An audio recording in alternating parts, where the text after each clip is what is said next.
नमस्कार, मी प्रणिता बोरसे. जय महाराष्ट्रमध्ये आपलं स्वागत. आणि बुलेटिनच्या सुरुवातीला एक महत्त्वाची बातमी आहे. जवान विकास गोरे यांच्या वडिलांनी पोलिसांना सुनावलेलं आहे. त्यांनी पोलिसांवर आरोप केलेला आहे. मुलाला खड्डा दिसला नाही का पोलिसांनी सुनावलं होतं, तर पोलिसांच्या या दादागिरीनं गोरे कुटुंब दुःखी झालं. मृत जवानांवर गुन्हा दाखल करण्याची धमकी देण्यात आली. पोलिसांनी मात्र गोरे कुटुंबियांचे आरोप फेटाळले. ठाणे अग्निशमक दलातील TDRF जवान विकास गोरे हे बुलेटवरून जात असताना महामार्गावरील मोठ्या खड्ड्यात गाडी आदळली आणि त्यात त्यांचा दुर्दैवी मृत्यू झाला होता.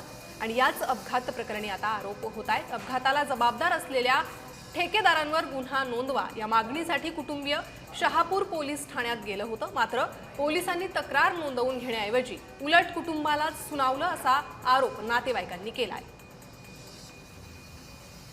तर ठेकेदारांवर कारवाई व्हावी म्हणून आम्ही गेलो होतो, पण पोलीस मृत जवानावरच गुन्हा दाखल करण्याची भाषा वापरतायत असा आरोप या कुटुंबियांनी केलाय.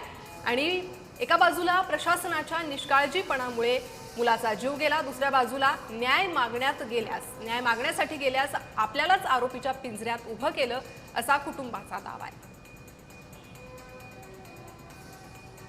पोलीस स्टेशनला गेलो. तिथले police PI Kadam senior police आहेत. ते म्हणतात का मुलाची चुकी असेल, त्याला खड्डा दिसला नाही का, ते तक्रार घेण्यात टाळाटाळ करीत होते. ते आम्ही ठेकेदाराच्या विरुद्ध तक्रार द्यायला गेलो तर ते म्हणतो मुलाची चुकी असेल. असं कसं मुलाची चुकी? त्या दिवस धोधो पाऊस कोसळत होता आणि पूर्ण खड्डा भरलेला असल्यामुळे ते मुलाला कळला नसेल तो खड्डा पाण्यात भरलेला आहे का खड्डा आहे.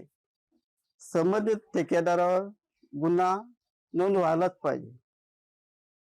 मी प्रत्यक्ष जे मयत आहेत त्यामध्ये विकास गोरे यांचे भाऊ यांच्याशी पण बोललेलो आहे. त्यांचे नातेवाईक पोलीस स्टेशनमध्ये उपस्थित होते, त्यांच्याशी सुद्धा चर्चा केलेली आहे. त्यांना सुद्धा कायदेशीर सर्व प्रक्रिया समजावून सांगितलेली आहे. त्यामध्ये ADR दाखल आहे.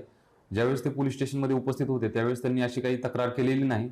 जर अशी काही घटना घडलेली असतील की कुठल्या अधिकारी अंमलदार यांनी काही चुकीचं वक्तव्य केलं असेल तर त्याविषयी आपण चौकशी करून त्यामध्ये कारवाई करू.